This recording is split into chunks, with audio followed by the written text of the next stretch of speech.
cooking some delicious food, which is not what we're going to be doing today on Lunch with the Boys. But hey, welcome, Jordan. How are you doing? I'm doing pretty well, Cody. How are you doing today? I'm doing pretty well. We're just getting started. We're just getting the show online. So when we're on Riverside, and we're gonna do a whole show. It's not today, but we're gonna do a whole show dedicated to our streaming platform, how we go about streaming, all of the different software and products that we use, and why we use them.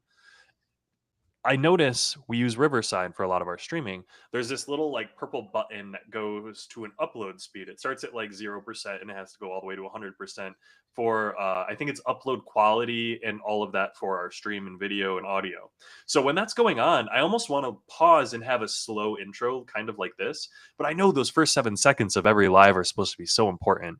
You're talking about that up there in the top right corner. Does that ever get to 100%? I thought No. It usually tops out at like 90 to 99%, but I think it's like quality. I think it's like a gauge of the quality of video and audio that's being sent from Riverside to YouTube. Honestly, I probably need to do some more research into that. So I'm curious, like, is that only for the live? And then does like the upload that it does at the end, I have to imagine doesn't have like that. Like that wouldn't be an issue like halfway through where it wouldn't have the same quality as elsewhere. Like I would only think that's for the live stream. Maybe it is for the live stream. It might also be something completely unrelated if I'm being realistic. Might It's one have of those nothing things to do where with any of it.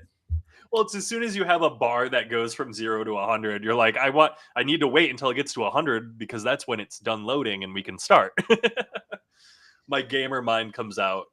Yeah, absolutely. But it's kind of like watching that, like it's like the little loading screen on the corner, like when you're trying to let it get to the corner and like bounce off the corner, but it never does. It's never gonna hit that perfect corner. That's like watching this to get to 100 because like it's like 98, 89, back down to 96. Yeah. But hello, happy Tuesday. Welcome to Lunch with the Boys. If you are new here, my name is Cody. I'm joined by Jordan, and we work for Good Rep Media. Good Rep Media is a small business marketing agency. We help small businesses rank better on Google. We help you optimize your Google business profiles. We help you get customers who call you and walk into your store. And that's kind of the gist of it. On Lunch with the Boys, we like to usually dive into some topics relating to marketing, the mindset surrounding how you can be successful as a small business owner, and giving you some basic tips on how your small business can succeed.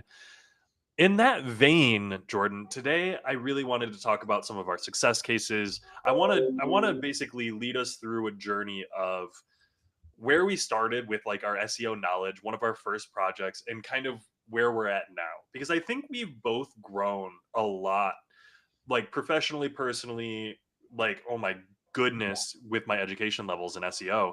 And I want to get your perspective on that. So where do you think you were when you first started with Xanadu, like marketing wise?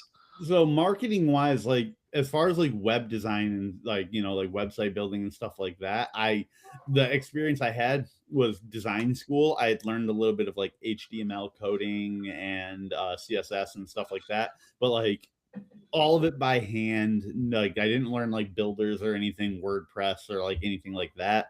So there was a lot that I didn't know as far as like the actual like process of building it. And then on top of that, the whole SEO side that we talk about, I didn't understand how important it was. I didn't understand the steps that I should be doing to rank on that. Because like when I went to design school and learned to build a website, they didn't talk about that, which is crazy because Ferris State Design School was like the thing that they'd pitch is like we're business. Like this is a business school with a graphic design course. If you go to like the Ferris State Kendall campus, like here in Grand Rapids, Kendall, like the art school. Yeah, they were like, that is where you go to our branch of that if you want like the art side of graphic design, you know? And so I would have thought that they would have hammered SEO, keywords, stuff like that super heavy. They did not. Did they, when you were in these courses and stuff, did they ever hammer home like page speed, load speed? No, not as much. I mean, I've gone on record here on the podcast and I have said that I was a bad student. I didn't read my books. The books might have said that stuff. We just did not talk about it in class. It was all the classes where I was learning about like building the website and stuff was super focused around the design aspect of it still, Mhm. making the things look good. And it wasn't as much on like the optimization. Now we learned like file types and stuff. We did know like, oh, I should be using like WebPs and stuff like that. For speed purposes, but like it was never like this is how you go check your speed. This is how you know if you're like if it's taking too long and stuff like that. We never learned any of that. It was very theoretical in knowledge, and I think it's worth noting having that theoretical knowledge, having a baseline understanding of all of that, I think is good. Not knowing how you're going to apply it or not applying it in a realistic sense, I think is such a huge shortcoming Yeah. of a lot of our education systems these days. So, with that said, you're coming into your first ever website build. What was how did you feel when you were building that first ever website? Your first ever client site, I should say. So that was our massage client. That was Yeah. like the first site that I really dove into. Um, I had my hand kind of held through a lot of it. There was like some pages that were already made, and it was just like a clone them and tweak them kind of approach. Hmm. Um, I I kind of wish I'd gotten more experience almost from the ground up because I think like I got kind of like attached to like design concepts and stuff like although I've also gone on record and said I'm not good at doing the designs from the ground up. So like it's kind of like a weird thing. But as my first experience, I think it would have been better to have gotten in there and like built it that way just to kind of get better habits along the way, like it was our the old manager had kind of walked me through it. He had already set up like the schema and stuff like that. And it was like, okay, he explained it to me and he showed me how he did it after he had done it. But I think if I had built the schema like myself and everything like that, it wouldn't have been 2 years later that I had a revolution of like, oh, this is how that works. I could Or have this is why that works or yeah, why it's necessary. exactly. And so So like that's what I in wish I had general, at the beginning known that. I think our company just in general has a little bit of a difficulty with organization and onboarding and bringing on new skill sets. So I'm not surprised to hear, hey, we had some stuff already built, duplicate it out and figure out from there what's going on in general. And that's Now, like, and that is a like for in some circumstances that is a great way to teach people because yeah. it's bite-sized information, it's not overwhelming. But I kind of came in with like a little bit. I think I had a little bit more understanding of kind of like web design functions, like padding stuff like that, than the manager had expected me to. And so I think I Mm, was like I wasn't like knowledgeable, but like I think I was a step further in like the advancement than he thought I was. And so like it was like, no, let's feed him the bite-sized information when I could have been doing I could have been chewing a little bit more. You know what I'm saying? yeah. Well, and it's also when you're learning a new skill or when you're stepping in and doing something that's already there, for example, a page that's already created or with an idea, you want to make sure that you have a game plan kind of spelled out and that you can accomplish that game plan. It sounds like I'm going to create a homepage and based on that homepage kind of create everything out of it and that can work, but without a baseline like SOP, which is where we're getting to, um it's going to turn out a little bit wonky and it's not going to be replicatable. And I think that's one of the big issues agencies run into is when you're doing a lot of one-off sites, it's going to be real difficult. I know. So when I first started at the company, I was doing something completely unrelated to what I'm doing now. But even my SEO knowledge was very baseline and targeted. And that's where a lot of people, I think, end up. A lot of people who get into marketing are very over indexed on one aspect of it. So I got started with link building. I was building backlinks for articles on education websites and building backlinks by finding other websites that were related, emailing, cold emailing, and being like, hey, are you at all interested in linking to this resource? It was a lot of that. And so I come into SEO with this idea of, oh, we need to be building backlinks. We need to be doing all of this stuff. Um, we need to be doing a lot better than what we're currently doing. And I think I almost came into it with like an over perfectionist mindset. Do you think you saw that in me when we were first getting started here? I see that in you now. Okay, that's fair. Deserve that. Deserved. Deserved. But it's true. I think I almost overshoot everything that we want to do. And at the end of I the mean, day, shoot for the stars or shoot for the yeah. moon, land amongst the stars, like For You're sure. not wrong to do that. You should always want to take pride and do the best you can at everything. So I might make fun of you for it, but I do respect it. Well, you can do, you can only do what you can do. I think that's how the saying goes, because there's so much that we talk about wanting to do. One of the things that we were talking about today is we're working on a movie app, a movie review app, and I'm like, let's gamify it. I want to level up so that I can leave bigger comments and stuff like that. We might be able to do that. We might not. Is it a really cool idea? Great. Is it worth talking about and exploring? Sure. Understanding there are limitations to, we can only do what we can do. Yeah. But we got some questions here. Which simple actions that you've learned? Ooh, Post them. pause. Oh, Post. hey, yeah. Let me click. Which simple actions that you've learned that have helped you see real results? I think the most recent one that comes to mind is the schema. Yeah. I feel so foolish that I haven't like been doing that and like learned that sooner. And there was like half a year ago, there was a moment where I was telling you like I'm gonna look into it, I'm gonna do all that, and I didn't. I didn't do a good job of that, you know. And then like once I start, it was because I got put into a real situation where someone walked me through it at Mhm. my like Friday gig, and when I saw it and saw how it was made, it clicked for me. And like the moment it clicked, that's a big thing for me. Like understanding why something works is bigger than how it works for me. And so like once I was able to see the code and like, oh, this is what it's telling Google, then I was like, oh, I can get this up on everything. This is easy, you know? And so that was cool. I would say the next one that I know is like a simple thing that I need to be better at and is going to make huge differences for us. Like you talked about, we need to do better with our backlinks. Like Mhm. that is something that it's like we need someone on our team who is like dedicated to getting backlinks. Like Well, and that it's is funny you mentioned that because I'm actually in the process of figuring that out, and we're making inroads. We've got ideas. There's been some outreach. We've done a little bit like manually, but we've got some ideas. We've got some things brewing. And once we've got that maybe a little bit more solidified, we'll bring that to lunch with the boys because it should be a pretty easily replicatable process. yeah. Um, hopefully. I mean, it's another one of those things that, like we always say on this, it's like you just got to start it. I Well, think once exactly. we start it and that ball is rolling, like it will be something that like we can do. You basically just need an email template that you send out to a bunch of people, and then just customize them a little bit to each person. And Well, well, and you combo that out. You're like, hey, so you come up with an email template. Well, you need to figure out who you're emailing. What's the process for collecting those emails? Where can you go get the people who might want to link to your website? What's your business? What's your website? What do you do? Are you going to write a specific article about a local resource and then ask them for a backlink to that article? Because that will 100% help you out.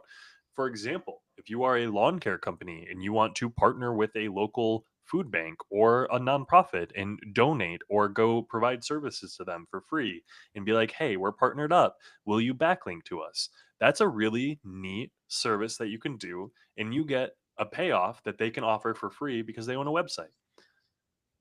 Phenomenal. yeah, Do things like that. Those are on the ground. Like, if you're a business listening to this, you can go do those things right now. You have a service to offer. Go offer it for free to some nearby people or discounted or anything like that to other people in your community and ask them to backlink to you. yeah. It's simple. Um, Well, not, but following through that question into the next question, Cody, if you can send that yeah, up I there. got you. Melanie asks, going off that question, have you ever been surprised by how a small action led to big results? And can you give an example? The first thing that comes to mind, it's not as small as I think she's kind of asking here, but when you came back from Vegas, when you and Pierre went to Vegas, Contact.io. and you came back with a bunch of information and we applied a lot of that to our lawn care, like it was like, well, putting the location in every H1 on every service page, and like there were small tweaks like just to like change the header to say this, and then I think maybe there was like one other thing we moved something around, and it was like within like a month like that became one of our best producing sites. Like Yeah, and yeah, that's it's like our, worth. we get so much organic from that, and that's I cool. will say that And the it happened. organic is what's the important part. But it's worth noting, and this is where I want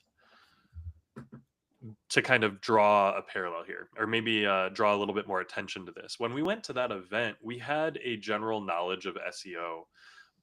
I had some basic knowledge of national SEO, but my local SEO knowledge was very limited. I was like, how do you get something to rank for online colleges? Well, this is how. Very in depth process. There are a lot of moving parts, and there was a very large team behind it.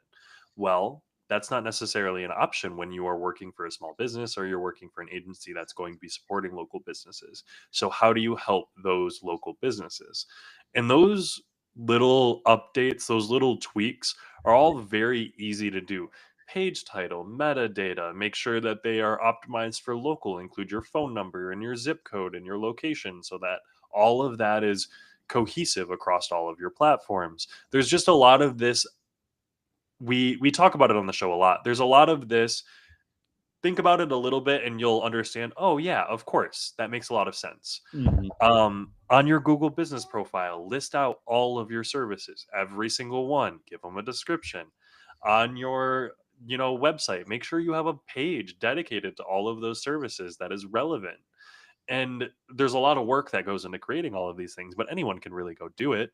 Now there's a little bit of secret sauce. There's always a little bit of extra that goes into there. So definitely go do these steps. And then when it doesn't work as well as you want it to, you can come call us and schedule a free 30-minute audit at goodrep.media/chat. But otherwise, And it's important though that you also said that it doesn't work as well as you want it to, because it will still work. Those yeah. steps Oh, will still, if you have not done them, they will make a big difference. which I think is definitely worth highlighting. And it's always worth doing, to be fair. But coming back with just those, it very much was like a door open, but the door was a glass door that was, in the hallway the whole time, and I just kept walking by it. I Mhm. just needed to like look and be like, "Oh, there's a door here," and then you can open it, and it's really not that difficult. It's just, Yeah. like 18 of glass doors in a row that you have to Exactly. When open. when you have a whole bunch of other things, like when you have 100 paths, like you might take all of them, but like you Yeah. can't do them all at once. Yeah, 100%. I like that like analogy. And so personally, I have thoroughly enjoyed getting into and working on the local business side a lot more. And the success that we've seen has primarily been with big pushes. All of our clients have seen success. They've all followed the same basic strategy, but we're getting better at this point in wanting to kind of revisit and revamp our initial builds. So, can you kind of speak to that? Because we're talking about rebuilding the massage therapist site, and I'm curious where you were at, like your thought process, because I know you liked it for a long while, and then you were a little bit sour on it. Felt. Yeah. So like deep down, I know it's not the best design. I'm sure there's a part of me that has been like clinging to it mostly out of like don't want to rebuild it. There's probably a big part of that. Like I can look at it and be like, this can be better for sure. But it was also I would look at it and be like, it is good enough. Yeah. And there is a level, especially when you are as busy as we are here, good enough sometimes has to be the status quo. And like that sucks because it takes a lot of passion and pride out of your projects, but also it's just something you have to accept a little bit. And so we're getting a little bit more time. Also, we do have issues that are coming up now with the site. There are Yeah. little things that are broken with it and that aren't functioning correctly. Honestly, if those weren't happening, I would probably be more of a we'll just tweak the design a little bit and make it better. With it not functioning properly right now, I'm like, we might just have to burn it. We might have to burn it and Well, rebuild it. and it's worth noting, it functions properly. It literally just has one issue, and then one form likes to be annoying. And Mhm. so there are issues, and there are always going to be issues with different sites. But I think it's a testament to how much we've learned in just the past year, where it's Mhm. like, hey, even in just the past year, since we've updated this site and upgraded it, and it's been ranking and doing better and, getting organic traffic, we can still look at it and be like, I think we can do better. And Yeah. I think that's the importance here. Like we're talking about this site like it hasn't well, I don't want to pull numbers out of my butt here, but like it hasn't been doing a lot better recently, and it Right. has. It's been doing a lot better. Our client has increased his capacity. He's been trying to hire a new employee. He's been having a little bit of issues with that, but that's more. That's unrelated. Go watch our like when is it the right time to expand episode. We Yeah, talked. go watch that episode because there's right times and there's wrong times, and there's right ways and wrong ways. So be careful. But he's doing really well. So we're looking at this as much more of like a hey, uh, we've done this, it's doing well. Are we at a point where redoing it right now would really do a whole lot for us? And do we think we have enough extra knowledge now that if we went back and redid it, it would do that much better? And I guess that's my question. If you went back and redid it, do you think you could do it better now? Yeah. Oh, for sure. 100%. For sure. Like better. What do we mean? Like a design wise, like functionality? I mean, yes is probably Rank the better. answer to all of it. Okay, so ranking wise, yeah, from the ground up, I think we could do so much better. Like even Hell yeah. even if like copy is like AI generated and stuff, I still feel like it would be better than the copy we had. I mean, a lot of the copy on it is AI generated now, I think, but like I think there's little things that we could have done from the ground up, like placement of keywords, like just kind of coding the schema a little bit better from the beginning and making sure it's on every page. The metadata has gotten reworked a couple times.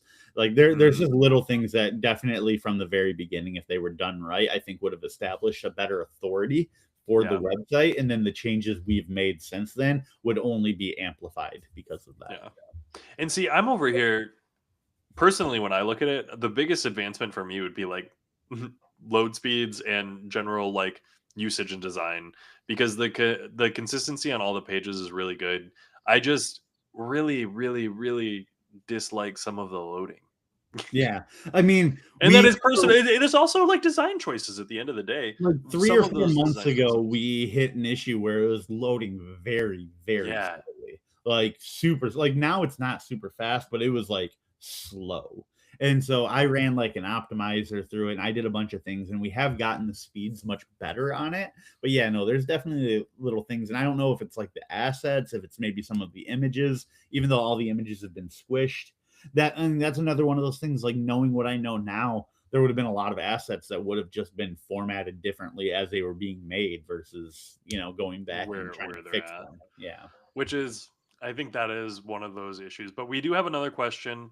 I'm curious, how would you approach suggesting a new strategy to a client who's hesitant about making changes, especially when you know it will help their website succeed? So we've actually kind of not as far as like helping their website because we haven't run into an issue with any of our clients where they're like, no, I guess I can't speak to like the musician very much, but where they're like, oh, we need the website to be like this. We Hmm. need the website to do that. Uh we've been lucky enough to have clients that are like, we trust your opinion on the website. Do what you need to do on the website. I don't even think our massage therapist has looked at the website. Like, Oh, he checks it over. There are a few different pages that he makes sure that are good that I've talked to him with. I know, but it's also very much not his biggest worry. yeah. So, we've been lucky to have that. However, he is someone that we've talked about it on the show. Maybe not as far as his website, but as far as like his deals and stuff like that. He has been very hesitant in like he's pushed back against a lot of what we have suggested as far as like promotions. And I will admit, a lot of what he was like, no, let's just do it this way, didn't work great. And so it kind of almost naturally he has begun being a little more open to us, I think, because like while it might not be ours are working, he is seeing that his is not. And so sometimes you just got to be patient with your client and Yeah. just let them see how their own ideas will work. And then if they don't work, so if they do work, great. If they don't work, then they'll just come to you and hope that maybe you can improve upon it. I will say it does create a little bit of a difficult situation because as an agency, you want to show results. You Yeah. want to be able to come in and be like, "Hey, let's make these changes. Here's the low-hanging fruit," as the marketing gurus like to call it. Let's hit all this so that you can see some immediate results. So, what that generally looks like is they'll come in and they're like, "Let me optimize your page titles, metadata. Let me make sure your NAP is all correct. Let me update your Google business profile and let me get all of your images uploaded and updated so that there's immediate changes. And all of those changes are relatively quick and easy to get in and do. And a lot of the other big SEO changes like copy and title and meta, getting in there and actually updating all of this stuff can take a little bit more time. So get those low hanging fruit. Now, if you are fighting with a client on even getting the low hanging fruit, if you are getting in there and you're like, hey, I want to add a service page for all of your services to the website, and they're like, oh, I really don't want to do that. All you can do is communicate the issues with that. You can't force Mhm. them to do anything Mm-mm. ever, but you need to tell them the real repercussions of what they're doing. If you communicate to them, hey, if you don't want to do that, that's fine. But I'm telling you that those are a bunch of pages that you don't get to rank for now. Those are a bunch of services that'll be more difficult for us to target. And then when we're running your ads, we're not going to have a page specifically targeting for those ads. We're not going to be in a position to, capitalize on that traffic as well as we could. As long as you understand that, your ad spend's going to go up. You're going to get less traffic. Your website will rank less because it has less on it. As long as they're accepting of that and you can communicate that to them, Mhm. that's all you can do. And then when it doesn't work out, you hope, Jordan, that they want to continue to stay on. I think you and we have a good rapport with our clients. Yes. We are I like to think we're really good at customer service. I like to Yeah. think we're pretty good at interacting. I think a big part of our success comes from our ability to form relationships, real relationships. I jump in 5 minutes before the call starts with our massage client, and I talk football with them a bunch. Mhm. Like it's just little things like that, and you become friends with them to an extent, and Well, it's maybe also fundamentally we care about their business succeeding. yeah, A lot of marketing companies, they operate with a really strict quotas. They need to have a certain amount of business going on. There's a lot of in and out of, okay, we just landed a new client. This is great. We need to do all of this upfront work so that we can have them sit on retainer for 6 months so that 4 months of that we're not doing anything for them because we're trying to bring on other new clients to work on during that time. We don't have the capabilities to juggle all of this. This is a thing that agencies get into. This is a problem with agencies. hmm And I think we combat that really well because we actually care about our clients and we also don't take on all of them. We are not tied and dedicated to our clients succeeding. We have our parent company that they're our primary clients. We work on them more than anything else. And so when we get to work on our client stuff, it's almost It's more fun and almost we get that's to care almost more. like our break. That's almost like when we Yeah. get to go do something that we can take a little bit more pride in than like our parent company. Like a lot of that stuff is a lot of soulless turn and burn work, whereas like clients are an opportunity for us to really show what we got, Yeah. and I love that. And it's also nice to be able to interact with clients who are very they care a lot about their business Yeah. because no one cares more about their business than a small business owner. And rolling off of us kind of talking about like the relationships and the connections we form with the clients, I think rolls kind of into the next question, Cody. If you can post that, Mel is asking: is there a rule of thumb you follow, or a more of a process that you use to show clients the potential results? I kind of want to answer that a little differently here. One thing that I think we do, it's not showing results, but I think it's one way that we build that relationship. We are so transparent. Like I Mhm. think a lot of marketing agencies are like, nope, here's where you're green, here's where you're doing good, here's where we're doing good for you, and that's all we want to show you. We want to go there and be like, hey man, we're human, we're learning this, we're trying to do the best we can for you. This is where we're struggling right now, but we're trying to fix that.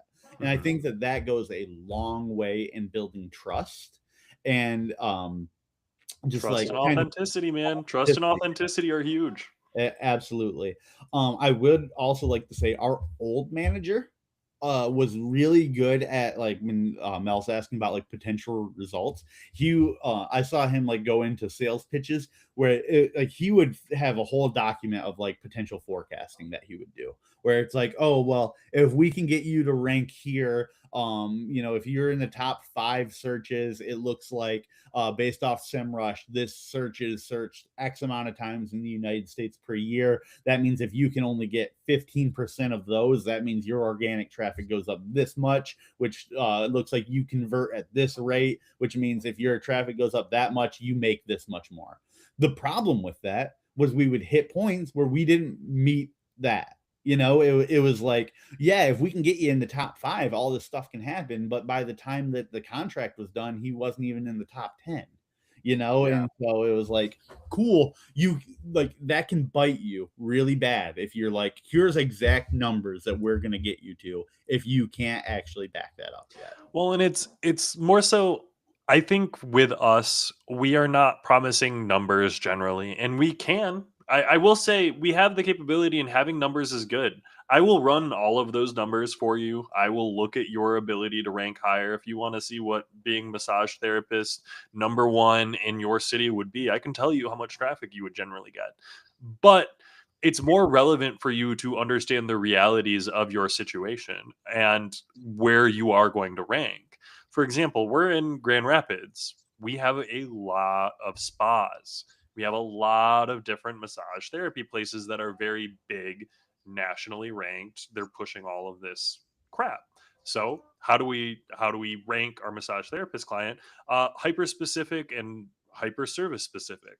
We have specific services that he highlights that are very much highlighted on his website, on his socials, on his everything, and we hyper target those because that's what we can do, and we hit the area directly surrounding him. For example, I mean, we talk about include your service areas as every nearby city. Did you know that your city probably has at least 5, 6, 7 different neighborhoods that you can list a neighborhood? For example, in Grand Rapids, if you live in Grand Rapids, you know that Easttown exists. You know that there is downtown Grand Rapids. You know that there is, I'm trying to think of all the different areas. There's Plainfield, Cascade, East Plainfield. Grand Rapids, which is different than Easttown. You Yeah. have Walker, which is technically a different city, but Yeah, like yeah. is You have like all these different cities, different areas, and I'm trying to think of Preston. yeah, Preston, Jenison, all these different like neighborhoods and boroughs. But Breton Village, Yeah. inside of Grand Rapids, Breton Village exists, and hyper specific massage therapy in Breton Village. Because if you're in Breton Village, you're probably googling massage therapy in Breton Village, Hmm. and being able to hyper specify those keywords, get hyper specific on locations, I think is really good. Yeah, I agree. And I even think like there's neighborhoods here in Grand Rapids, like I said, Creston. I don't think we have that. Like that's this north area on Plainfield that I'm in right now. Like I don't even think we have that listed for our massage client. And it's like that would be one that we could jump in. That's like it's dupe a page, change the copy. There you go. That's all that you Oh, really got to do for that. And change exactly. the map and stuff. And also make sure that it's listed in your Google business profile. Always update the Google business profile. Yes. But I got another question here. What advice do you have for small business owners or new marketing companies who are struggling to figure out where to start or who are having trouble finding the best strategy for their growth? Contact I'll- Good Rep Media. I was gonna say, if you need help, honestly, schedule a 30-minute conversation with me. I'll audit your site and I'll go over it all with you, and I'll tell you exactly what to do. And I'll do it for free, 100%. Where's that link? Let me go get it. I think an important thing to say here is like based on the verbiage that Mel said in the question there, it is that are struggling to figure out. Now, if you were to ask if you are a like new business starting and like you don't say that they're struggling, like saying that they're struggling to figure out implies that they have tried to do these steps at the beginning and aren't finding success or struggling to do them. That's when you contact us. Yep. Now, if you're at your first step and you haven't started struggling yet and you're just like, no, I'm just getting the ball rolling, watch some of our earlier videos. Go back. Yeah. We have a video about that, like the first things you should be doing if you're a small business owner.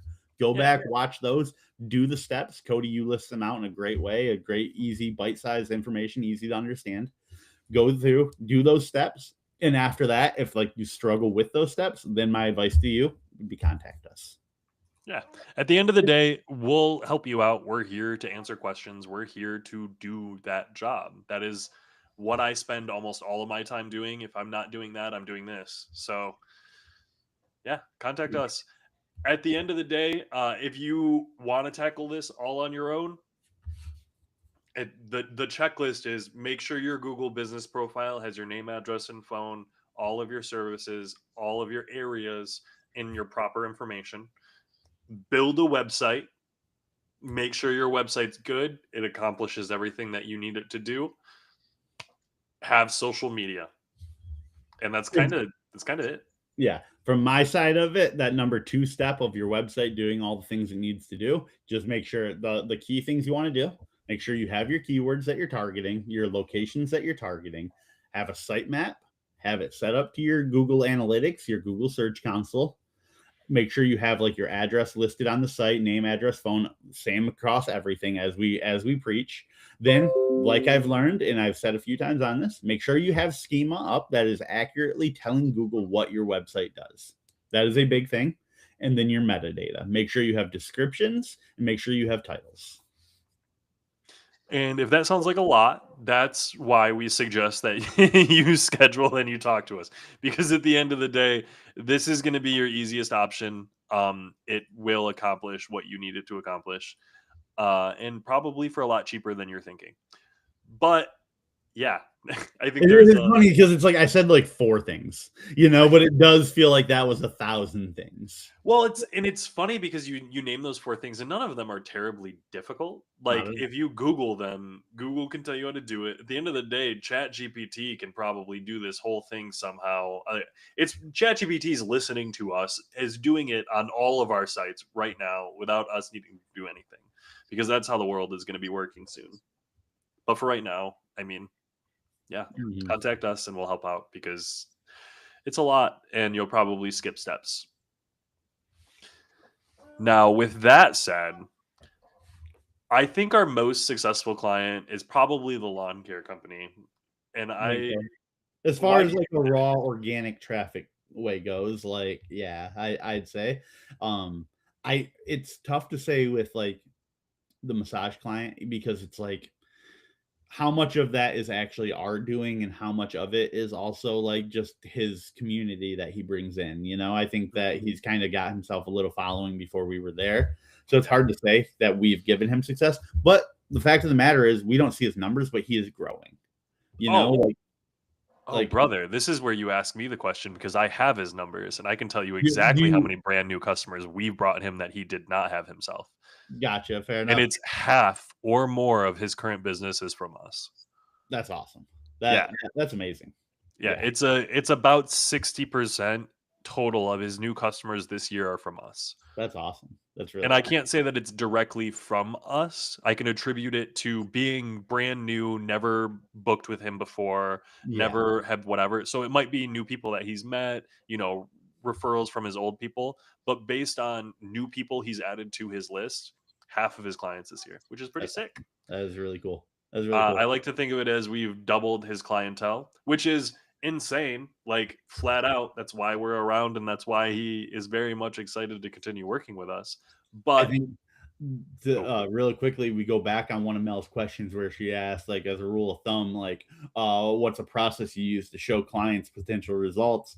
I think potential results is a hard one to show people, but when you show them like past results that you have done, like, I think that's huge. And so, like, if you can get us like a doc that's like, here's a client that got like 60% new clientele because of like what we've done. I think that goes a long way, and Yeah, that would be and what those I want are people. those are the types of sales decks and things like that that we're probably going to be developing over time. The main thing is bringing in outside clients is a difficult thing for an agency to do, and it's also not something that we spend too much time, energy, and effort doing. Mhm. Honestly, this is our biggest sell. Like our live streams, our shorts that we make, this is our biggest like client get, and we don't even run ads. We've never run a YouTube ad, not one. Mhm. Proud of us for that. Yeah, let's go. We know other people who did their channel for 3 days and have more followers than us, but they ran something. They did something they shouldn't have done. They ran some ads, which Mhm. I mean, to be fair, I've been thinking about running some ads on my We should. YouTube channel. I know we're like proud of it, but we should do it. We're proud of it because we haven't done it. We're proud of it because we haven't done it. We wouldn't be shamed of ourselves if we did it. You know? Yeah, it's worth noting. I wouldn't feel shame if I did. Yeah. I would have ran ads and still bragged about not running ads if I'm being realistic. We've been I'm running just ads the whole time. if someone's listening, they're like, I clicked on an ad to get here. What? Realistically, though, we should run ads for like at least like a month just to kind of try and get like a viewer base or something, you know, like get us in front of people, and then that might push it to in front of more people, you know, just naturally. It's worth a Yeah, shot.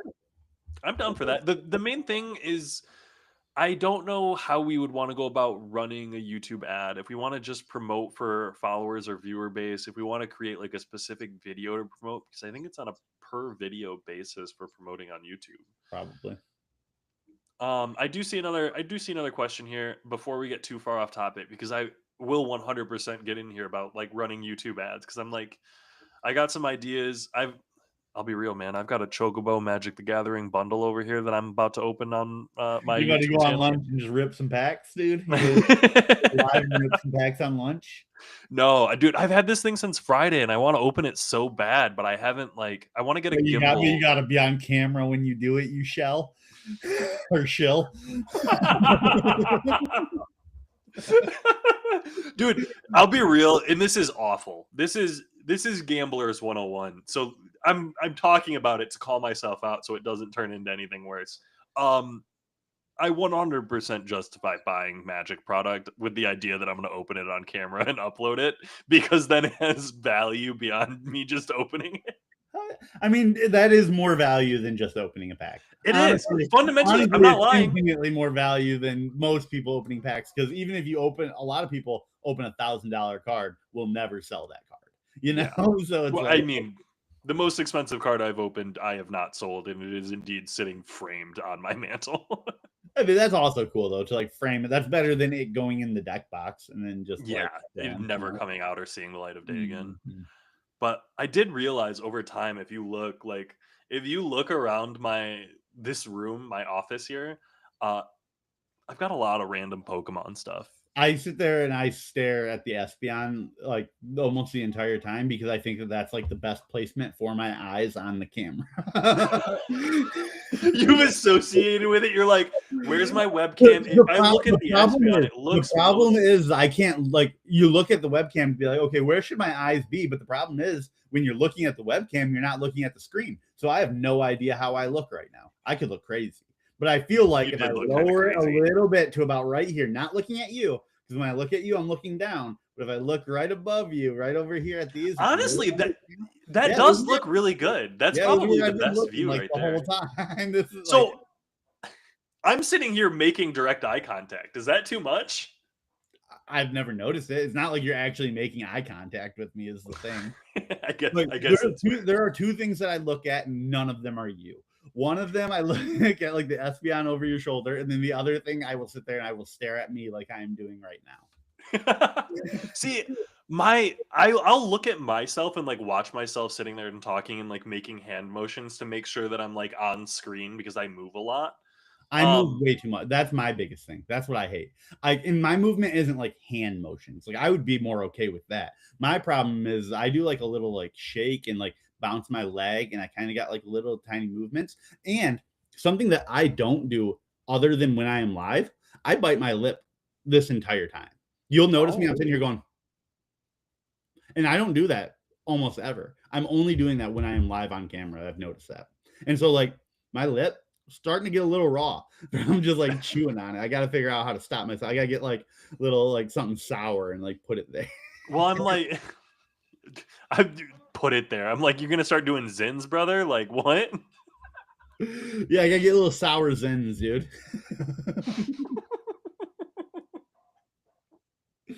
Okay, that one almost got me. But bringing it back away from gambling, because we're not. I really got to talk on gambling for 1 second. I made $100 yesterday. All right, we're good. Sports gambling? Yeah, I made $100. What'd you bet? What was your parlay? So I've been doing. I have a new way that I'm doing it. That like Okay, this is too much. I'm hitting like 60% of my bets on it right now, and it's exciting. It's going really good. So this is that is my secret sauce, and as soon as I put it on the internet and people start doing it, the sports books are going to shut that down. So I'm going to get rich, and then I'll talk about it. Oh, you're not gonna tell us right now? No, I'm going to get rich doing this, and once I get rich, I'm going to commission a guide to get made for my steps, and then I'm just going to have passive income, baby. But I can't help but notice it's not passive right now, at least. Not right now. It is not. But it will be. It will be, and I'll already be rich at that point. Sorry, the cat was being a bit much. It's fine. I could tell the cat was going to be, so I was like, I'm going to slow down the topic and talk about gambling for a second so we can get the cat out of there. Hey, man, I can talk about gambling way too much. That's the thing. So why are our topics Dungeons and Dragons, gambling, and oh crap, Magic the Gathering. No, that's gambling. Listen, Cody, I don't know what the third thing you're about to say is, but based off the two things, I can say the reason that that's our topic is because those are two of the greatest things in America. Oh, mental health. Because yesterday we were getting off on we were talking about mental health, getting off topic. Mel says we need a do's and don'ts chat just on gambling, and it's like, no, because you're going to have too many don'ts, and I'm going to have too many do's, and we're not going to see eye to eye. We should do that in the new year. And Jordan, you can bring your win-losses for the whole year of 2025. Yeah. And we'll use that as a pros or cons of gambling. Hell yeah. I'm gonna have to really start like I was like, go check all your apps, brother. I'm about to make a bunch of posts. So something I've been doing. So there's like a referral, right? Predatory referral. Wait. Like refer someone to DraftKings for $5. If I ever see a message from you about sports gambling, I'll lose my shit. I will. Hear me out, because I am going to. I'm going to send you my referral, and then with that referral, I'm going to send you $20.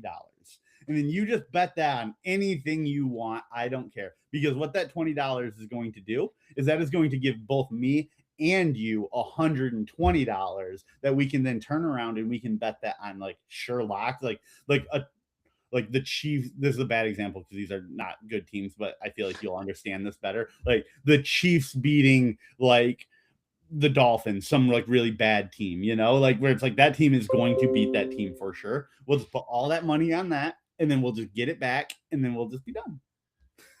And then we'll just be done. Well, you will be done. I will keep all that money in there and do little parlays with it. But listen, I know this sounds like I'm being really irresponsible. What this is actually really responsible, because this is me saying, I want you to know that anytime you have to tell someone you're being responsible. No, because I could just go spend $10 a week like I do.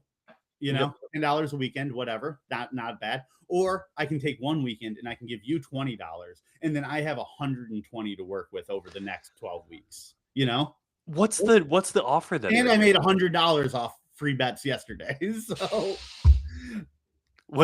I'm 5xing it. What's the offer that they're getting? What do you mean? Like they're just getting new signups. Like, well, no. So the new signup is if they bet $20 within 30 days of signing up, blah blah blah. Yeah, you get like both. You will get $120 of free bet to use on anything you want. However, some places will be like you'll get $100 and it'll be like, here's a $25 bet, a $25 bet, like 4 $25 bets. This is like, no, you have 120. You can break it up into 120 different bets if you want. So it'll give you that. It'll also give me that. So together we get $240 worth of credit to bet, which you can also do casino if you wanted to. If you're like, no, I just want to like maybe sit down at the slot or something and just like do slots, you can. And then like you also, I think you get a choice. You do. I do not get this choice of either like 10 days of risk-free bets, which basically mean you bet $10 and they're up to $100. You bet up to 100. If you miss, they will give that back to you in credit. So it's not real money, but you get back in credit. I know you don't like that. I wouldn't go. I just so you're spelling all this out, and I'm here for it. Sure, live your life. all of this is they're giving it away because they earn this much money back. And I always I get remember and that. keep that You in the are back of right. my head. You are right. And like I get that I'm coming off very like, oh, I have a system. I'll get around to no, of course, like I'm not gonna like every dollar that I get there is going to hit. But like to me right now, it is like I'm spending $20 to save 120. You know what I'm saying? Like because now like I haven't spent money, like actual cash, because I've been doing this for about 3 weeks now. Other than like the 20 that I gave to two of my friends. So I spent $40. I have been doing 3 weeks now of I still have $100 in credit, and like I've been going through like maybe $20 a week of credit. It's saved me more money at this point than it has cost me. I mean, that's kind of, if you got a system, you got a system. Yeah. Enjoy your system. I'm here for it. I think it's I think it's the industry itself. Whenever I hear gambling, I always think of it as okay, everyone's got a system. It's all the blah blah blah. It reminds me of the people who open packs. Have you ever seen like the scanners? Yes. The like Like metal scanners? yes. Or like they used to like do them by like weight. Yeah, or Like the they dollars would like, weigh more and oh, they I would have weigh. a 21.3 gram base set pack, so it's heavy. Yeah, dude. Yeah. Heavy All right. packs are Mel like worth twice as desperately much. wants us to not talk about this anymore. Let's talk we gambling just when it comes we to shut. straight. Mel was like, "Let's move on from gambling," and I like this is like the first time Mel has done that, and I've been like, "Nah, we're staying on."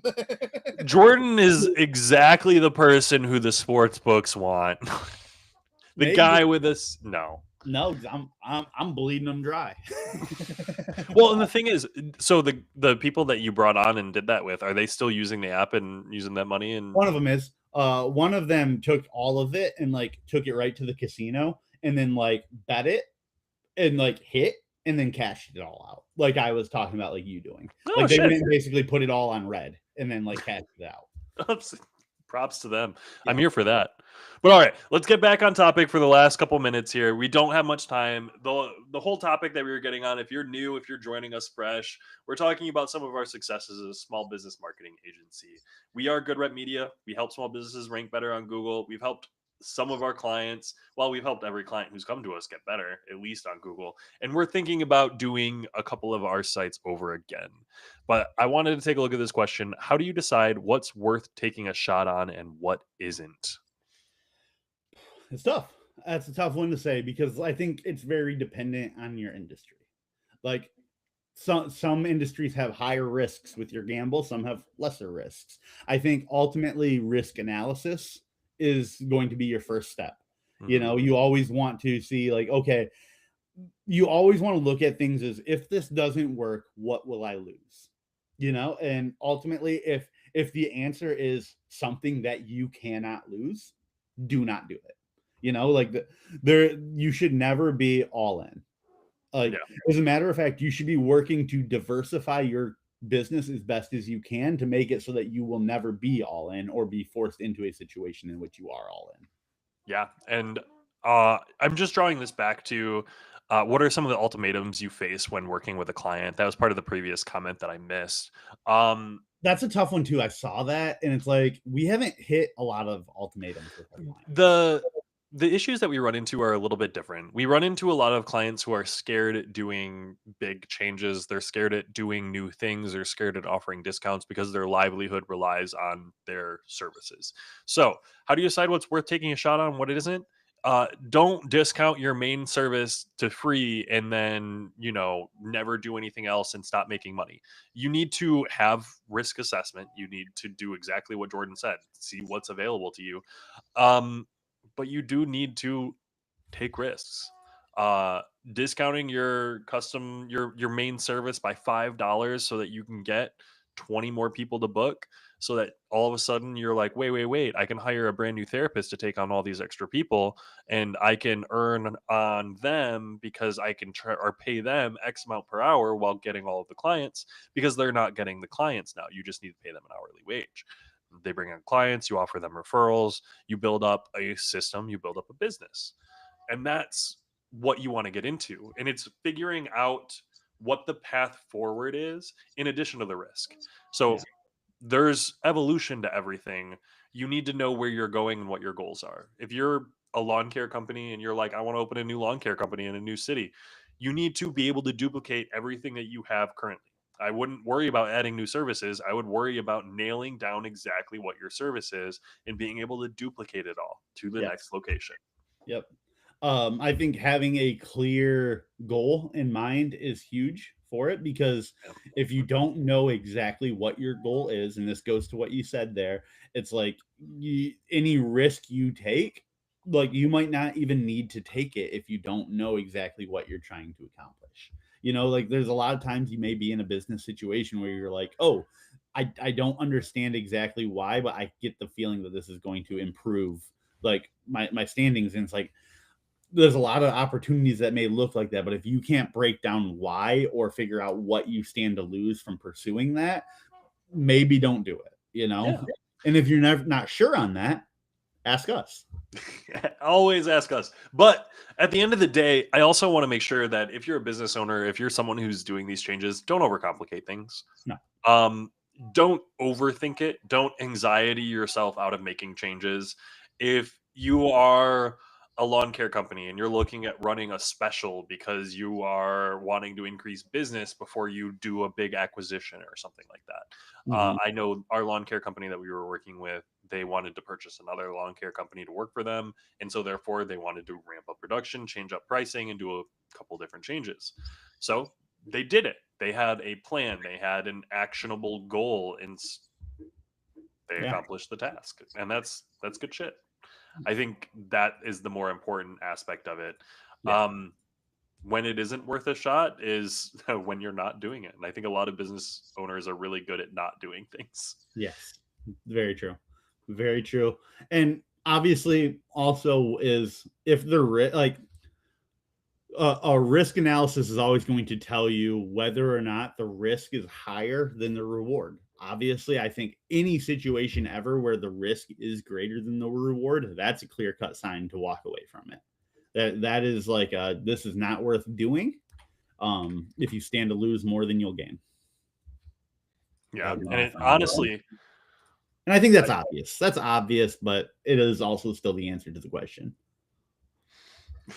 Which, I mean, yeah. Answer to the question is pretty straightforward there. Yeah, that's what it is. Don't do it if you stand to lose more than you can gain. Now, to end everything off, gambling, bad. Good. Businesses, NAP is important. Name, address, phone. I agree on that. All the same. Education, continue to educate yourself. Brain plasticity is huge. Being able to create new processes, be able to think in new and unique ways. I say unique, but unique to you. Yeah. You got a 4? Do I have 4? Be a good person. Be a good person. Just be a good person. Be honest when you can. I think that will get you really far in a lot of things. I think like we said, I think authenticity and trust goes a long way. And so I think, if you can be honest and open, I think that'll help you in a lot of situations when you don't realize it. Yeah. And I do think that is very important. Honesty. That's not even just as a business owner. I think that applies to life. And what do I know? What do we know? We're just young 30-somethings with I'm not young anymore, dude. I don't even have hair. You have hair. I can't grow a beard, so I don't want to hear shit. I'm young. I'm gonna stay young. I'm young. I'm 31 years young. I'm gonna be 32 pretty soon, man. Yeah. It's kind of crazy. Right there behind you. Ugh. Well, maybe we'll do a good rep birthday. But on that note, birthday pod. Thanks so much for joining us on this episode of Lunch with the Boys. My name's Ben Cody. His name's Jordan. So you didn't do that at the beginning. I did. I haven't been doing it too. I was hoping at the end you say my name, but in the beginning you don't. And now you just mixed it up, and I'll never trust you again. As long as we're on the same page. Thanks for joining us. See you next week on the Joey Matterhorn Live at noon on Monday. Next week at noon on Tuesday for the Good Rep